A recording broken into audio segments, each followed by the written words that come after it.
Today, we are considering a resolution to authorize me as chairman to subpoena records relating to the use of private email and texting accounts by the White House employees in violation of the Presidential Records Act.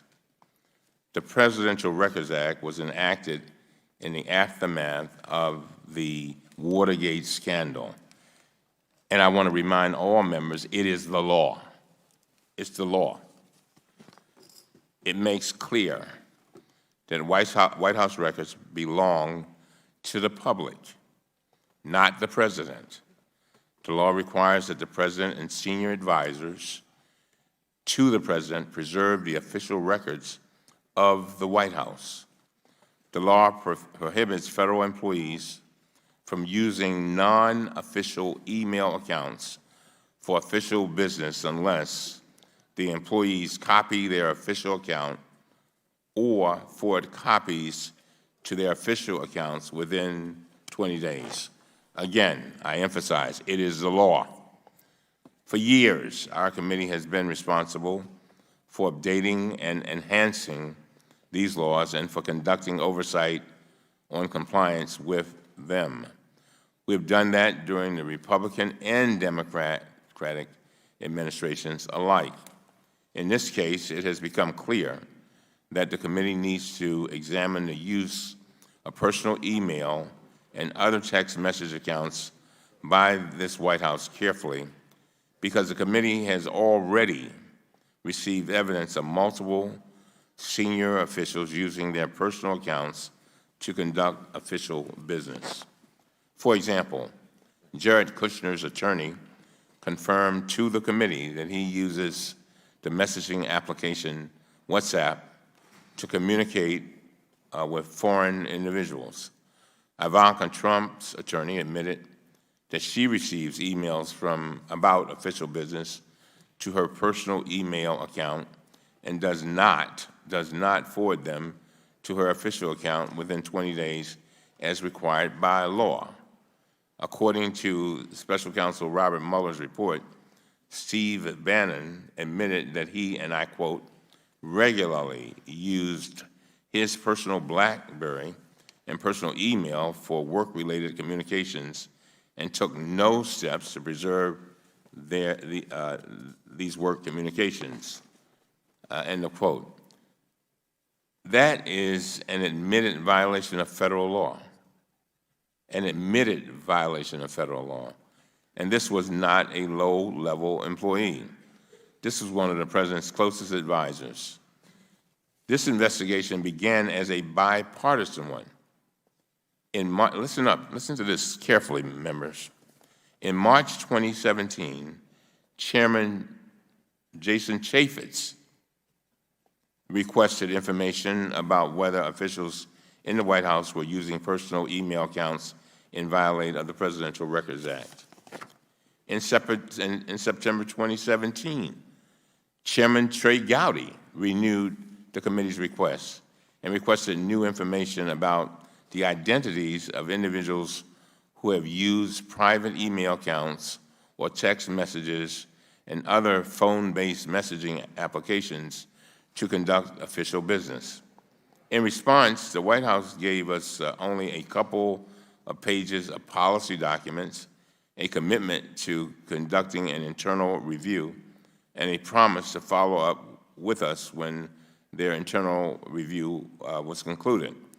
To date, the White House has never given us the results of their internal review and has never given us another document. On December 19, 2018, after I was selected as chairman, I sent a letter to the White House requesting that they produce all of the documents requested by the committee in this bipartisan investigation under Chairman Chaffetz and under Chairman Gowdy. We have received nothing.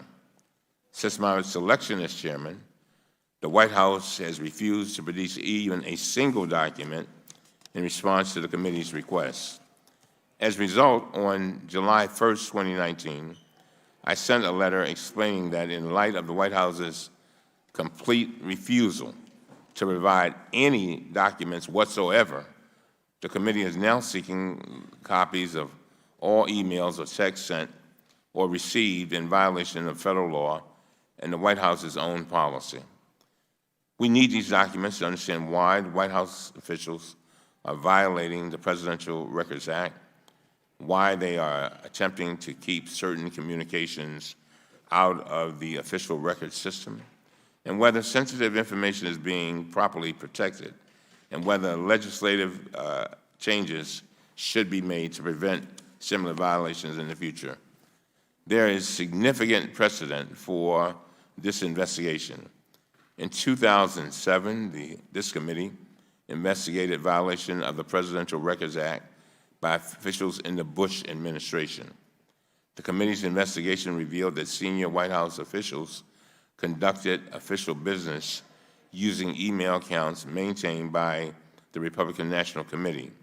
During that investigation, the committee reviewed more than 20,000 pages of emails and other documents. Just a few years ago, President Trump and many Republicans demanded that former Secretary of State Hillary Clinton provide thousands of her emails to Congress as part of the Benghazi investigation, which I'm very familiar since I was a ranking member on that select committee.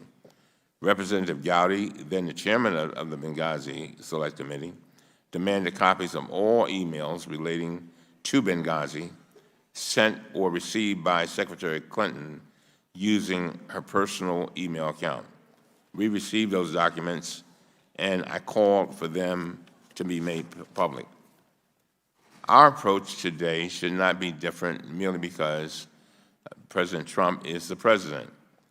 The resolution before us authorizes subpoenas for documents that were not preserved properly and that violated the law. And I remind members of the committee, these seats will be occupied by other people in the future. Come here 20, 25 years ago, it's quite possible that few of us will still be on this committee or be here. And so what we have to do is make sure that the Presidential Records Act is enforced and that we preserve records for not only ourselves and for the public, but for generations yet unborn. And so I urge the committee to support this resolution, and with that, I yield to our ranking member, Mr. Jordan.